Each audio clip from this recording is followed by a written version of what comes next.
Hello students, today we are going to start a chapter called Atoms and Molecules. देखो, atoms के बारे में आप बचपन से आज तक कई बार सुनते होंगे, आपने कई बार एटम्स का नाम सुना होगा। तो आज डिस्कस करते हैं कि एटम्स क्या होते हैं। देखो, ये कुछ पिक्चर्स दिख रही हैं आपको, ये वाटरफॉल है, इसके चारों तरफ पहाड़ वगैरह है। हाँ, ये देखो, ये क्या है? गैलेक्सी। ये हमारी अर्थ।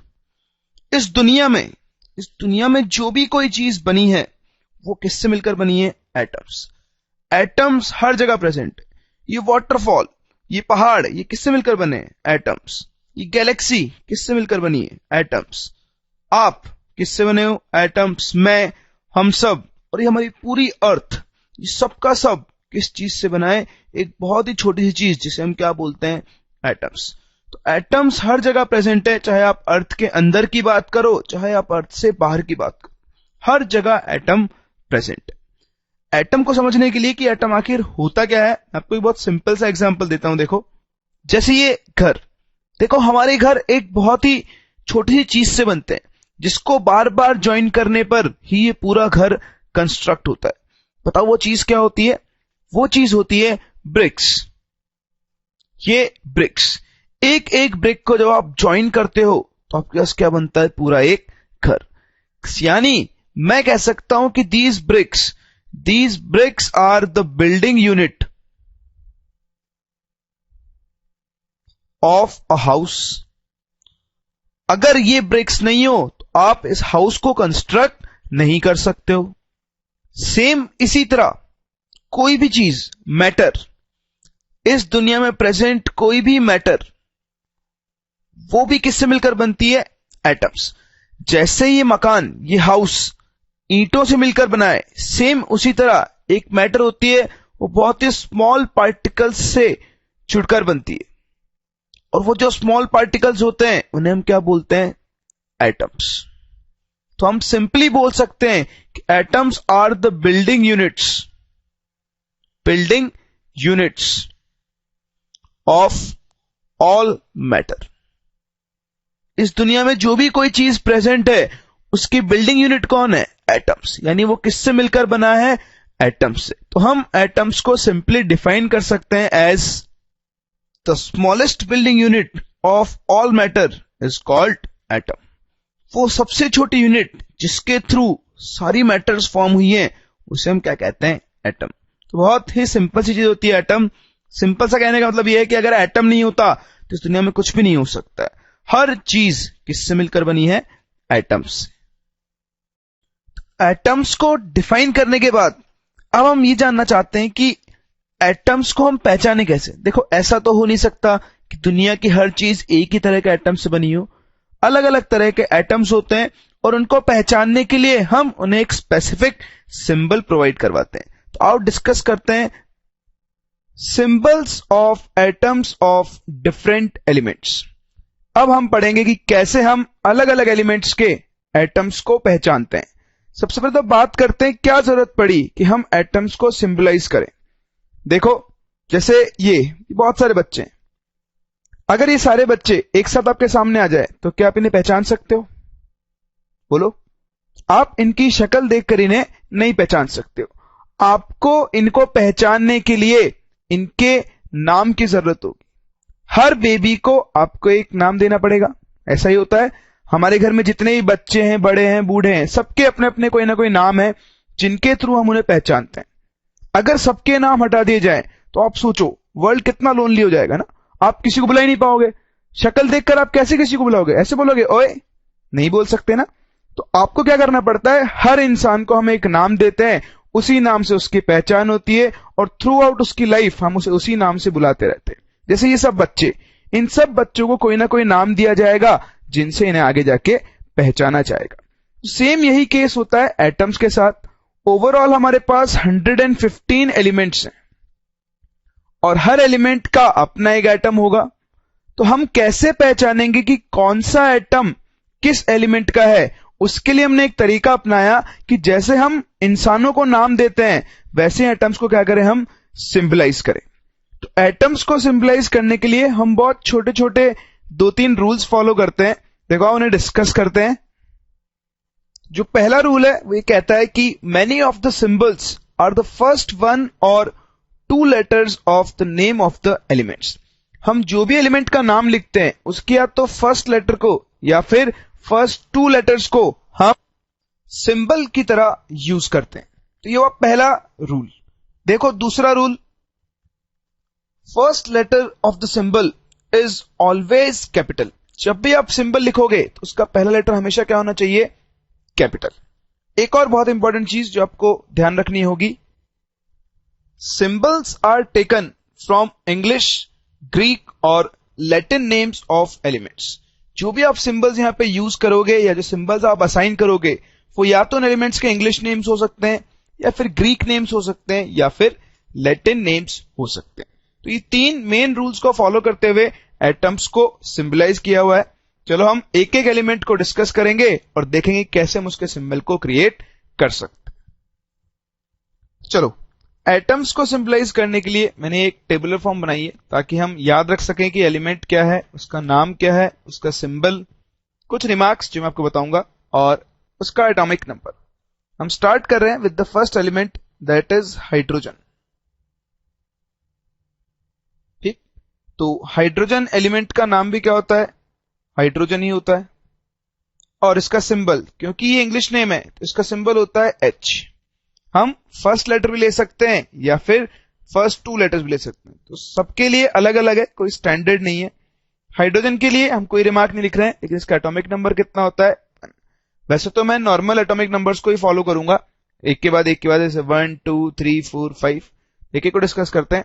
सेकंड जो एलिमेंट है हमारा एटॉमिक नंबर 2, वो है हीलियम। अब देखो, हम H हाइड्रोजन को दे चुके हैं तो हीलियम को हम H नहीं दे सकते, तो इसे हम क्या देंगे? Symbol He। ठीक, एटॉमिक नंबर 3, थर्ड आता है पास लिथियम। लिथियम का सिंबल होता है Li। क्या होता है सिंबल? Li। देखो इनके नेम सेम है। फिर फोर्थ नंबर पे आता है पास बेरेलियम। बेरेलियम, इसका सिंबल होता है Be। फिर एटॉमिक नंबर 5 वो होता है बोरोन। बोरोन, तो बोरोन का सिंबल हम लिखते हैं B, first letter B। Atomic number 6 जो कि होता है कार्बन, और कार्बन का सिंबल तो आप जानते ही हो, C से स्टार्ट से हम लिखते हैं C। सेवेंथ है आपके पास nitrogen. Atomic number 7 is nitrogen. Since ये N से स्टार्ट हो रहा है इसका नाम लिखा हमने N, तो नाइट्रोजन का सिंबल हुआ N। एटॉमिक नंबर 8 वो आता है आपके पास ऑक्सीजन। सिंबल क्या होगा? O। एटॉमिक नंबर 9 वो आता है फ्लोरीन। फ्लोरीन सिंस F से स्टार्ट हो रहा है तो उसका सिंबल क्या बनाया गया? F। Atomic number 10 neon. Since N हम नाइट्रोजन को दे चुके हैं तो इसको सिंबल क्या लिखेंगे हम? Ne। एटॉमिक नंबर 11, ये इंपॉर्टेंट है, इसको हम लिखते हैं सोडियम। क्या लिख रहे हैं हम इसे? सोडियम। देखो मैं इसको अलग कलर से लिख रहा हूं, थोड़ा डिफरेंट कर लेते हैं कलर को। सोडियम। सोडियम का जो सिंबल होता है वो लिया गया है उसके लैटिन नेम से। कौन से नेम से लिया गया है? लैटिन नेम, जो कि होता है नेट्रम। क्या होता है? नेट्रम। तो नेट्रम से इसका सिंबल लिया गया है। नेट्रम के फर्स्ट टू लेटर्स हैं N एंड A, उसका सिंबल क्या हो गया? Na। रिमार्क है कि इसका जो सिंबल लिया गया है वो इसके लैटिन नेम से लिया गया है। ये आपको स्पेशली ध्यान रखना है। कुछ एलिमेंट्स ऐसे हैं जिनके सिंबल्स उनके इंग्लिश नेम से ना लेकर कहां से लिए गए? उनके लैटिन नेम से, जिनमें पहला कौन है? सोडियम, जिसका सिंबल क्या होता है? Na। चलो 11 आगे बात करते हैं। एटॉमिक नंबर 12 यहां पर आता है मैग्नीशियम। मैग्नीशियम, मैग्नीशियम में आपको ध्यान रखना है, देखो Ma, first two letters Ma है लेकिन इसका सिंबल होता है Mg। Mg को क्या बोलते हैं हम? मैग्नीशियम। तो इसमें फर्स्ट टू लेटर्स नहीं लिए गए हैं, M और G को लिया गया है। थर्ड जो एलिमेंट है आपका दैट इज एल्यूमिनियम। क्या है? एल्यूमिनियम। और इसका सिंबल क्या बनेगा बताओ? Very good, A and L। इसको हम क्या बोलते हैं? एल्यूमिनियम, यानी Al लिख दिया तो उसका मतलब हम किसकी बात कर रहे हैं? एल्यूमिनियम की। एटॉमिक नंबर 14, ये कंपाउंड होता है सिलिकॉन। बताओ सिलिकॉन का सिंबल क्या बनेगा? Si। एटॉमिक नंबर 15, कंपाउंड होता है फास्फोरस, सॉरी एलिमेंट होता है फास्फोरस, सिंबल क्या बनेगा इसका? P। इस तरह से हम एलिमेंट्स को सिंबलाइज करते हैं। जितने एलिमेंट्स के सिंबल मैं लिख रहा हूं वो तो आपको एटलीस्ट याद होने ही चाहिए। अभी तक हमने लिखे up to atomic number 15, normally up to 20 तक तो हमें याद रखना ही रखना है। उसके अलावा कुछ और एलिमेंट्स हैं जिनके सिंबल भी हमें याद रखने होंगे। तो चलो कंटिन्यू करते हैं 15 के बाद। एटॉमिक नंबर 16 एटॉमिक नंबर होता है सल्फर, उसका सिंबल होता है S। एटॉमिक नंबर 17, एलिमेंट होता है क्लोरीन, जिसका सिंबल होता है Cl। Atomic number 18, which is argon, इसका सिंबल होता है Ar। एटॉमिक नंबर 19, ये बहुत इंपॉर्टेंट है ना, ये भी बहुत इंपॉर्टेंट है, ये होता है पोटेशियम। पोटेशियम, तो पोटेशियम का सिंबल क्या होना चाहिए? P, लेकिन इसका सिंबल P नहीं होता क्योंकि इसको भी इसके लैटिन नेम से लिया गया है, दैट इज कैलियम। क्या होता है? कैलियम, और उससे क्या लिया गया है यहां पे? K। एटॉमिक नंबर 19 पोटेशियम को उसके लैटिन नेम से लिया गया है, इसलिए हम इसे P या PO नहीं लिखकर क्या लिखते हैं? K। तो ये भी इंपॉर्टेंट है। फिर आता है एटॉमिक नंबर 20, जो है आपका कैल्शियम, जिसका सिंबल हम लिखेंगे Ca। अप टू 20 तो आपके लिए एसेंशियल है, ये तो आपको याद रहना ही चाहिए। फिर आप जैसे हायर क्लास में पहुंचते जाओगे, बाकी बचे हुए एलिमेंट्स के सिंबल्स भी आपको धीरे धीरे याद होने लग जाएंगे, लेकिन इनके लिए आपको ध्यान देना है। देखो वापस वही चीज, इनको बैठ के आपको रटना नहीं है, आप इन्हें यूज करोगे। जब भी इन्हें यूज करो थोड़ा स्ट्रेस दो, थोड़ा देखो कि S लिखा हुआ है तो S का मतलब क्या है? सल्फर। K लिखा हुआ है तो K का मतलब क्या है? पोटेशियम, जिसका लैटिन नेम क्या होता है? कैलियम। तो धीरे धीरे हम इनको यूज करेंगे, धीरे धीरे हमें याद होते जाएंगे। चलो अब कुछ स्पेशल एलिमेंट्स के बारे में बात करते हैं, जिनका इंग्लिश नेम कुछ और है और उनके सिंबल्स कुछ और हैं। जैसे ये था पोटेशियम, एक था सोडियम। इसी तरह एलिमेंट होता है आपके पास आयरन। आयरन का नाम आपने सुना ही होगा, लेकिन आयरन का सिंबल I नहीं होता है, आयरन का सिंबल होता है Fe, जो इसके लैटिन नेम फेरम से लिया गया है। कहां से लिया गया है? इसके लैटिन नेम फेरम से। उसी तरह कॉपर, कॉपर का सिंबल होता है Cu, जो कि इसके लैटिन नेम क्यूप्रम से लिया गया है। किससे लिया गया है? क्यूप्रम। क्यूप्रम से क्या लिया गया? Cu। सेम इसी तरह गोल्ड, गोल्ड का सिंबल लिखा जाता है Au, जो कि इसके Latin name that is Aurum से लिया गया है। एक और होता है कंपाउंड मरकरी, मरकरी का सिंबल होता है Hg। मरकरी का जो सिंबल है वो भी इसके लैटिन नेम से लिया गया है, जो कि है हाइड्रा गायरम। ये मरकरी का लैटिन नेम होता है हाइड्रा गायरम। आपको ये नाम याद नहीं रखना है, आपको तो सिर्फ सिंबल याद रखना है Hg, दैट इज मरकरी। तो कुछ स्पेसिफिक एलिमेंट्स है जिनको मैंने रेड कलर से लिखा है, इनके बारे में आपको ध्यान रखना है कि इन सबके जो सिंबल्स हैं वो इनके लैटिन नेम से लिए गए हैं।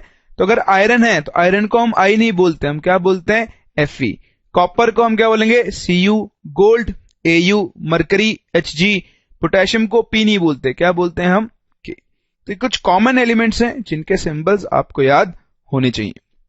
बात करते हैं इनके एटॉमिक नंबर की, तो आप इन सबके एटॉमिक नंबर लिख सकते हो।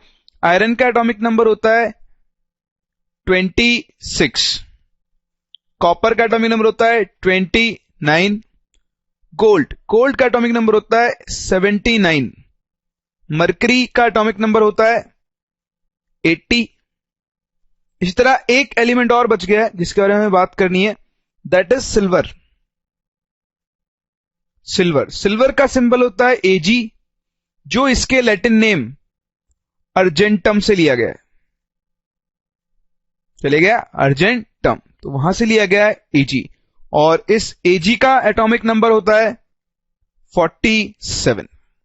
ठीक, तो ये कुछ कॉमन एलिमेंट्स थे जिनके सिंबल मैंने आपको लिखना सिखाया, और आपको ये सिंबल्स याद रखने, एटलीस्ट 20 तक तो आपको याद होनी चाहिए। उसके अलावा आप जितने याद रख सको उतना ही आपके लिए अच्छा होगा। सिंबल्स ऑफ एटम्स डिस्कस करने के बाद अब हम डिस्कस करते हैं प्रॉपर्टीज ऑफ एटम्स, कि अलग अलग एलिमेंट्स के एटम्स की क्या प्रॉपर्टीज होती हैं। प्रॉपर्टीज ऑफ एटम्स, देखो एटम्स की अपनी कुछ प्रॉपर्टीज होती हैं जिसकी वजह से वो मैटर को भी वही प्रॉपर्टीज प्रोवाइड करवाते हैं। तो आओ डिस्कस करते हैं क्या कॉमन प्रॉपर्टीज होती हैं एटम्स की। सबसे पहली जो प्रॉपर्टी है एटम्स की, that is atoms are very small in size.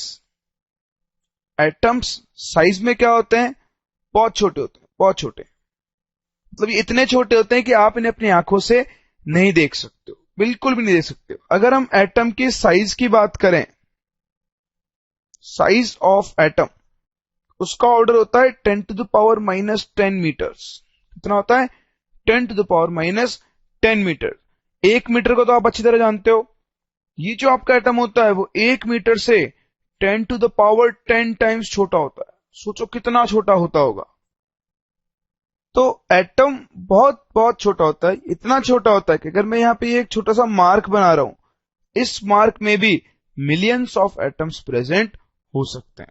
तो ये आपको ध्यान रखना है कि एटम की साइज क्या होती है, बहुत स्मॉल, उसका ऑर्डर होता है 10 to the power -10 मीटर, और हम इसको नापते हैं इसी यूनिट में, जैसे हम इसको लिखते हैं नैनोमीटर। नैनोमीटर, देखो नैनोमीटर भी एक यूनिट होती है साइज को मेजर करने की, और 1 नैनोमीटर जो होता है वो 10 to the power -9 मीटर के बराबर होता है। यानी 1 मीटर के 10 to the power 9th हिस्से के बराबर क्या होता है, 1 नैनोमीटर। तो बहुत छोटी यूनिट होती है। दूसरी जो प्रॉपर्टी होती है वो होती है कि atoms of an element are identical. Identical in all respect. एक एलिमेंट के जितने भी एटम्स होते हैं वो सबके सब क्या होते हैं, आइडेंटिकल। जैसे मैं हाइड्रोजन के अगर 2 अलग अलग एटम्स को उठाऊं तो दोनों साइज में भी सेम होंगे, शेप में भी सेम होंगे, हर तरह से क्या होंगे, ये same. But the atoms of 2 different elements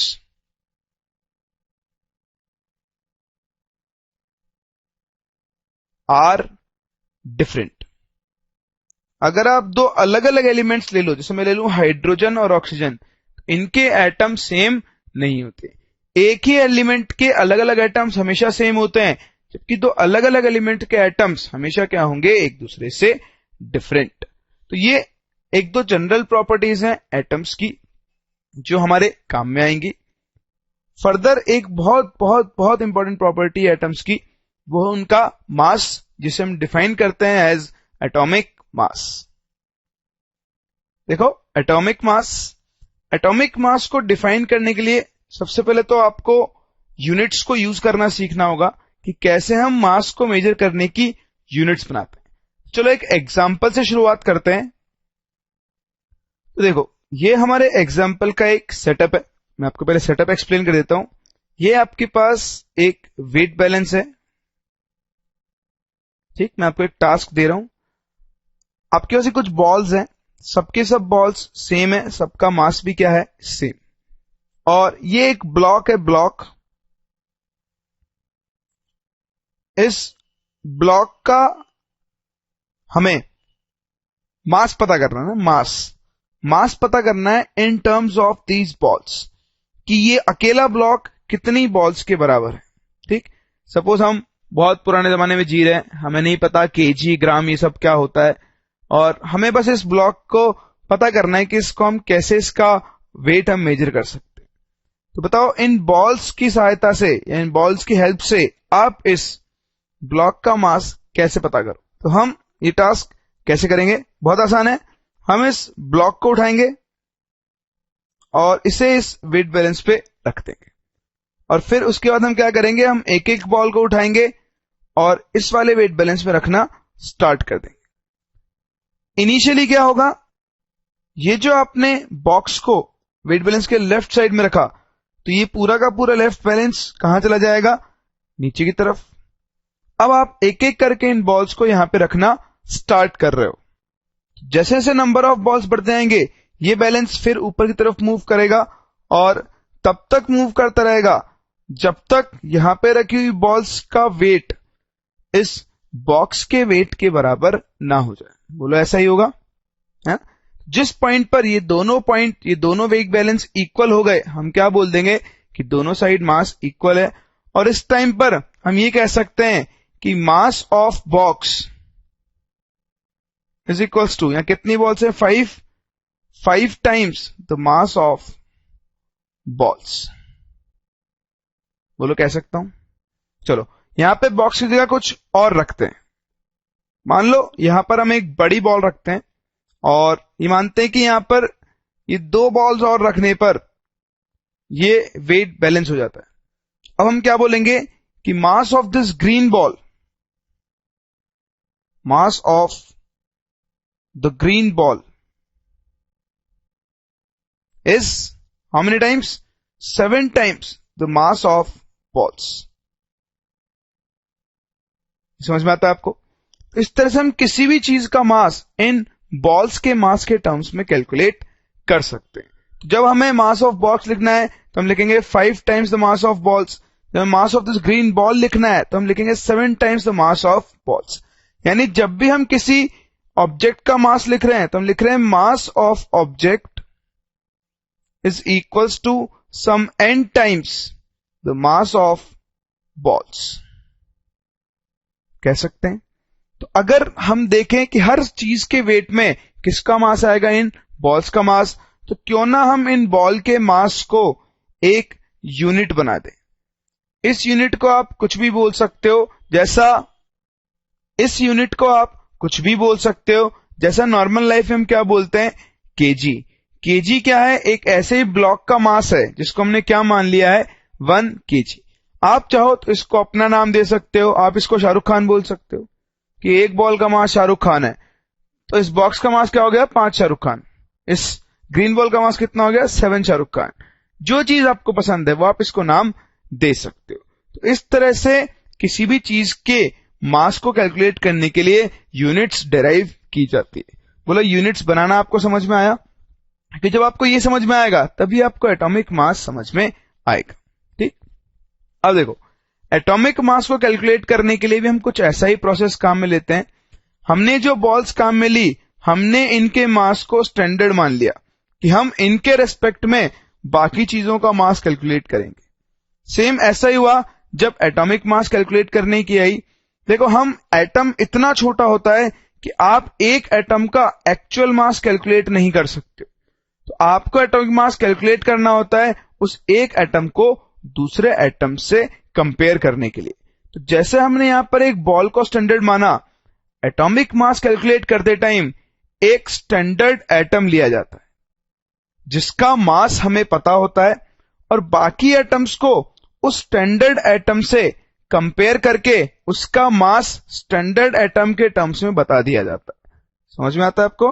तो हमने जो स्टैंडर्ड माना है वो है कार्बन 12 एटम। कौन सा एटम है? Carbon 12 atom. तो कार्बन के एक एटम को जिसका मास कितना होता है 12, हमने क्या माना है? स्टैंडर्ड। और इससे कंपेयर करके हम बाकी एटम्स का मास लिखेंगे। तो देखो एटॉमिक मास को कैसे डिफाइन किया गया है। It is the number which tells that how many times an atom of an element is heavier than 1/12 of mass of one carbon 12 atom. Atomic mass क्या होता है? एटॉमिक मास एक number है से n, जो ये बताता है कि एक एटम ऑफ एन एलिमेंट, और सिंपली हम कह सकते हैं 1 atom of an element. Atomic mass क्या होता है? वो नंबर होता है जो ये बताता है कि एक एटम का एक एलिमेंट इस वैल्यू से, कौन सी वैल्यू से? 1/12 into mass of 1 carbon 12 atom से कितना हैवी है, यानी कितने टाइम से। ये कुछ ऐसा ही जैसा आपने भी एक्सपेरिमेंट किया था। आप इस एक बॉल को मान लो ये वैल्यू है 1/12 into mass of 1 carbon 12 atom. ठीक, तो ये हमारी स्टैंडर्ड यूनिट हो गई। हमें जिस भी एलिमेंट का एटॉमिक मास पता करना है उसे हम इस साइड रखेंगे और ये चेक करेंगे कि इसका जो वैल्यू आ रही है वो इस स्टैंडर्ड वैल्यू से कितने टाइम्स आ रही है। जैसे ये मास ऑफ बॉक्स, मान लो ये कोई एक एलिमेंट होता तो उसे कितना लिखते, 5 times the value of 1/12 into mass of 1 carbon 12 atom लिखते। इसको अगर हम लिखते तो कैसे लिखते, 7 into 1/12 into mass of 1 carbon atom. इस तरह से हम इस एलिमेंट के एक एटम का मास इन टर्म्स ऑफ कार्बन 12 लिख सकते थे। यही एटॉमिक मास होता है कि आपके एलिमेंट का जो एक एटम है वो इस वैल्यू के कितना टाइम्स है। ये जो n बना, इस n को हम क्या बोलते हैं, एटॉमिक मास। क्या बोलते हैं, एटॉमिक मास। तो ये जो n होगा यही हमें एटॉमिक मास को डिफाइन करता है। तो अगर हमें एटॉमिक मास कैलकुलेट करना है तो इसका फॉर्मूला क्या बन जाएगा, सिंपली कि mass of 1 atom of an element divided by 1/12 into mass of 1 carbon 12 atom. तो ये होगा हमारा एटॉमिक मास। ठीक, आपको सिर्फ इतना ध्यान रखना है कि एटॉमिक मास क्या होता है, ये एक नंबर होता है ना, नंबर होता है जो ये बताता है कि आपका एक एटम कार्बन 12 के 1/12 पार्ट से कितना हैवी है। देखो ये जो एटॉमिक मास हमने डिफाइन किया ये है रिलेटिव एटॉमिक मास। कौन सा मास है, रिलेटिव एटॉमिक मास।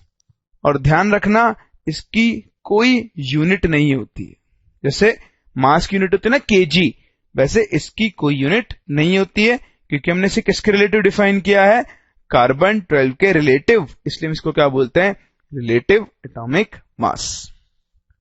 तो देखो अब अगर मुझे अलग अलग एलिमेंट्स का मास लिखना है, फॉर एग्जांपल जैसे हाइड्रोजन का मास होता है, हाइड्रोजन का मास होता है 1 times this value 1/12 into mass of 1 carbon 12 atom. ठीक, ये आप सोच रहे होंगे आपको कैसे पता लगेगा, तो आपको ध्यान में रखना है ना, ये एक्सपेरिमेंटल फैक्ट है, ये बहुत इजी फॉर्म में आ जाएगा। मैं तो ये बताना चाह रहा हूं आपको कि अब मुझे जिस भी एलिमेंट का मास लिखना है वो इसी स्टैंडर्ड फॉर्म के फॉर्म में लिखना होगा, मुझे इसी यूनिट के फॉर्म में लिखना होगा। अगर मैं ऑक्सीजन का मास लिखूं तो वो आ जाता है 16 इंटू दिस वैल्यू। अगर मैं नाइट्रोजन का मास लिखूं वो आ जाएगा 14 इंटू दिस वैल्यू।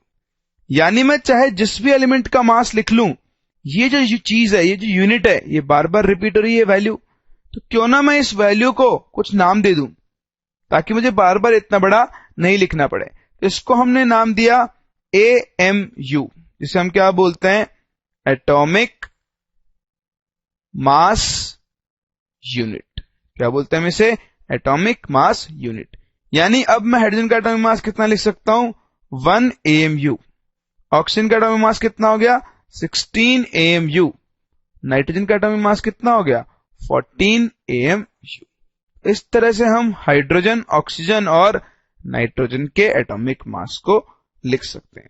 तो ये हुआ एटॉमिक मास, हमने डिफाइन किया एटॉमिक मास क्या होता है। और आपको ध्यान रखना है एटॉमिक मास को किसके रिस्पेक्ट में डिफाइन किया गया है, कार्बन 12 एटम के रिस्पेक्ट में।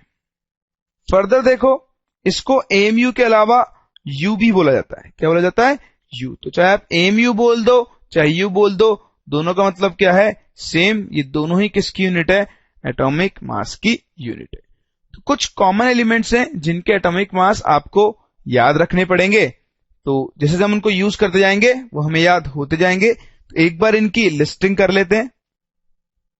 देखो जैसे हाइड्रोजन, हाइड्रोजन का एटॉमिक मास कितना होता है, 1। हीलियम, हीलियम का एटॉमिक मास कितना होता है, 4। Carbon 12, nitrogen 14, oxygen 16, sulphur 32, chlorine 35.5, potassium 39, calcium 40, एक काम में आता है आपके आयरन जो होता है 56, copper 63.5 and zinc which is 65। कुछ कॉमन एलिमेंट्स है जिनके एटॉमिक मास आपको याद होने चाहिए। मैं फिर से वही कहूंगा, आपको बैठकर इन्हें रटने की जरूरत नहीं है। आप जैसे जैसे इन्हें यूज करते जाओगे वैसे वैसे आपको वैल्यूज याद होती जाएंगी। तो इनको याद करने के लिए आपको परेशान नहीं होना है। देखो बहुत इंपॉर्टेंट होता है एटॉमिक मास। आपको किसी भी एलिमेंट का एटॉमिक मास याद है तभी आप इस चैप्टर में आगे कैलकुलेशंस कर सकते हो। इनको याद करने की जिम्मेदारी मेरी है, आपको इनके लिए परेशान नहीं होना है।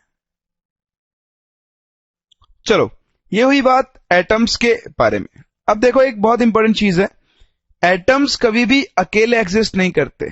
कुछ एक एलिमेंट्स का एटम्स अकेले एग्जिस्ट कर सकते हैं, लेकिन हर एलिमेंट का एटम इंडिपेंडेंटली एग्जिस्ट नहीं करता। वो हमेशा एक दूसरे से कंबाइन होकर एग्जिस्ट करते हैं।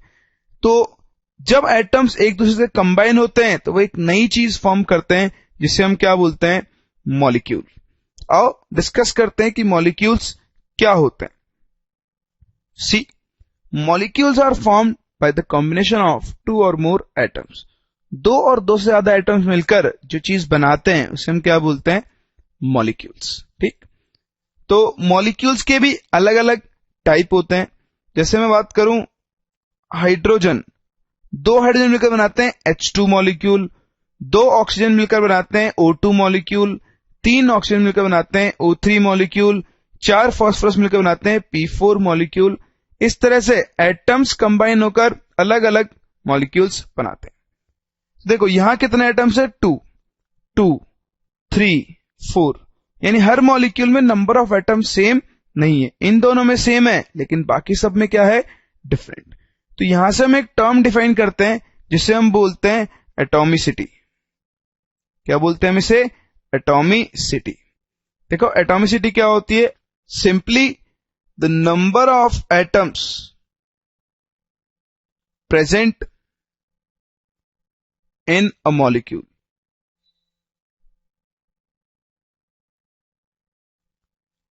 अ मॉलिक्यूल, वही क्या होती है इसकी एटॉमिसिटी। एक मॉलिक्यूल में जितने एटम्स प्रेजेंट होते हैं उसे हम क्या बोलते हैं, उसकी एटॉमिसिटी। तो फॉर एग्जांपल हम अलग अलग केसेस में बात करेंगे।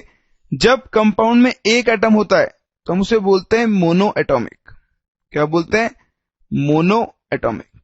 तो देखो मॉलिक्यूल है तो उसमें एटलीस्ट 2 एटम्स तो होने चाहिए। तो ये बेसिकली मॉलिक्यूल नहीं हुआ, ये सिर्फ क्या हुआ, एक एटम।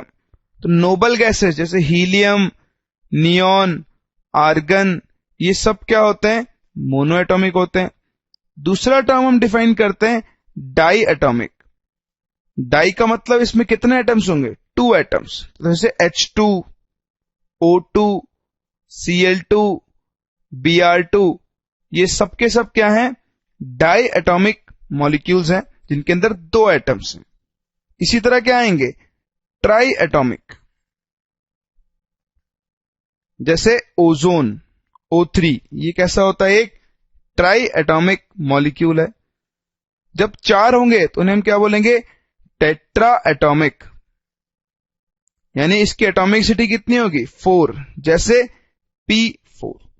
इसके बाद जो भी बनते जाएंगे उन्हें हम बोलेंगे पॉली एटॉमिक, यानी उनके अंदर बहुत सारे एटम्स प्रेजेंट होंगे। तो depending on number of atoms हम मॉलिक्यूल्स को डिफाइन कर सकते हैं as mono atomic, di atomic, tri atomic and tetra atomic, या फिर पॉली एटॉमिक। तो ये मॉलिक्यूल्स का क्लासिफिकेशन हुआ on the basis of number of atoms. अब देखो अभी तक आपने जितने भी मॉलिक्यूल्स देखे सब में एक ही टाइप के एटम्स प्रेजेंट है। जरूरी नहीं है कि एक मॉलिक्यूल में एक ही टाइप के एटम्स प्रेजेंट हो, इसमें अलग अलग टाइप के एटम्स भी प्रेजेंट हो सकते हैं। तो डिपेंडिंग ऑन कितने टाइप के एटम्स प्रेजेंट हैं हम मॉलिक्यूल्स को फर्दर 2 टाइप में डिवाइड कर सकते हैं, that is homoatomic and heteroatomic molecules. Homoatomic molecules क्या होते हैं, these are the molecules which are formed by only one type of atoms. तो वो मॉलिक्यूल्स जो सिर्फ एक ही टाइप के एटम से बने होते हैं उन्हें हम क्या बोलते हैं? होमोएटॉमिक। जैसे H2, N2, Cl2, O3, P4। यानी अभी जो आपने पहले एग्जांपल देखे थे वो सब किसके एग्जांपल्स थे? होमोएटॉमिक मॉलिक्यूल्स के एग्जांपल्स। तो अगर होमोएटॉमिक होते हैं सेम एटम्स वाले, तो हेटेरोटॉमिक क्या होंगे? Which are formed by two और more than two types of atoms, है ना? तो जो दो या दो से ज्यादा डिफरेंट टाइप के एटम से बनते हैं उन्हें हम क्या बोलेंगे? हेटेरोटॉमिक। फॉर एग्जांपल CO, NO, इसको हम बोलते हैं कार्बन मोनोऑक्साइड, ये होता है नाइट्रिक ऑक्साइड, है ना? CO2, NO2, SO2, SO3, ये सब कैसे मॉलिक्यूल्स हैं? दीज आर हेटेरोएटॉमिक मॉलिक्यूल्स, क्योंकि इनके अंदर दो अलग अलग टाइप के एटम्स प्रेजेंट हैं। अब देखो एक और चीज, यहां बताओ टोटल कितने एटम है? एक कार्बन, एक ऑक्सीजन 2, एक नाइट्रोजन, एक ऑक्सीजन 2। इन्हें हम क्या बोलेंगे? Di atomic molecules. यहां देखो, एक carbon, 2 oxygen 3, 1 nitrogen, 2 oxygen 3, 1 sulphur, 2 oxygen 3। तो ये कैसा हो जाएगा? Tri atomic molecule. सिमिलरली एक सल्फर, 3 ऑक्सीजन 4, तो ये कैसा हो जाएगा? Tetra atomic molecules. इस तरह से मॉलिक्यूल्स को हम दो ब्रॉड कैटेगरीज में डिफाइन करते हैं, एक depending on atoms, type of atoms, और दूसरा depending on number of atoms. तो चलो इस तरह से हमने डिफाइन किया मॉलिक्यूल्स के टाइप्स को। अब एक बहुत ही इंपॉर्टेंट टर्म हम पढ़ने जा रहे हैं। जैसे हमने एटम्स के लिए एटॉमिक मास पढ़ा था, सेम उसी तरह मॉलिक्यूल्स के लिए हम क्या पढ़ने जा रहे हैं? Molecular mass. मॉलिक्यूलर मास की हम एटॉमिक मास की तरह कोई डेफिनेशन नहीं लिखेंगे, हम सिंपल सा एक पॉइंट लिखेंगे, that is the sum of atomic masses of all the atoms present in a molecule. एक मॉलिक्यूल किससे मिलकर बना होता है? एटम्स। फॉर एग्जाम्पल मैं बात करता हूं CO2 मॉलिक्यूल की, तो ये कार्बन और ऑक्सीजन एटम्स से मिलकर बना है। अब देखो यहां पर कितने कार्बन एटम्स हैं? एक कार्बन एटम, और ऑक्सीजन एटम्स कितने हैं? 2। बताओ कार्बन एटम्स का मास कितना होता है? हमने लिखा था 12। ऑक्सीजन का मास कितना होता है? 16। तो अगर मुझे CO2 का मॉलिक्यूलर मास निकालना है तो मुझे कुछ नहीं करना, इसके अंदर जितने एटम्स प्रेजेंट है उनके एटॉमिक मासेस का मैं क्या कर दूंगा? सम। तो एक कार्बन है तो 1 into 12 प्लस 2 ऑक्सीजन है तो 2 into 16, ये कितना हो गया? 12 प्लस 32, दैट इज 44। तो 44 क्या हो गया? CO2 का मॉलिक्यूलर मास। और एग्जांपल देखते हैं, देखो मान लो SO3, कितना सल्फर है? 1, तो 1 सल्फर। हर सल्फर का एटॉमिक मास कितना होता है? 32, वो आप टेबल से देख सकते हो। प्लस 3 ऑक्सीजन, और हर ऑक्सीजन का मास कितना है? 16। सो 32 प्लस 16 3 जा 48, ऐड करो कितना आएगा? 80। SO3 का मॉलिक्यूलर मास कितना हो गया? 80। चलो और थोड़ा आगे चलते हैं। H2SO4, ये भी एक मॉलिक्यूल है जो हाइड्रोजन, सल्फर और ऑक्सीजन से मिलकर बना है। इसका मॉलिक्यूलर मास देखो कितने हाइड्रोजन है? 2 इंटू हर हाइड्रोजन का मास 1 plus 1 sulphur into 32 plus 4 oxygen, 4 into oxygen कितना होता है? 16। तो कितना हुआ? 2 प्लस 32 34 प्लस 64, टोटल कितना हुआ? 98। इस तरह से हम किसी भी मॉलिक्यूल का मॉलिक्यूलर मास कैलकुलेट कर सकते हैं। आपको कुछ नहीं करना, जो एटम्स प्रेजेंट हैं उनके नंबर के साथ टोटल उनके एटॉमिक मासेस का सम लिख दो, वो ही क्या हो जाएगा? उस मॉलिक्यूल का मॉलिक्यूलर मास। तो इस तरह से हम बड़ी आसानी से डिफाइन कर सकते हैं कि मॉलिक्यूल क्या होता है और हम कैसे मॉलिक्यूलर मास कैलकुलेट करते हैं।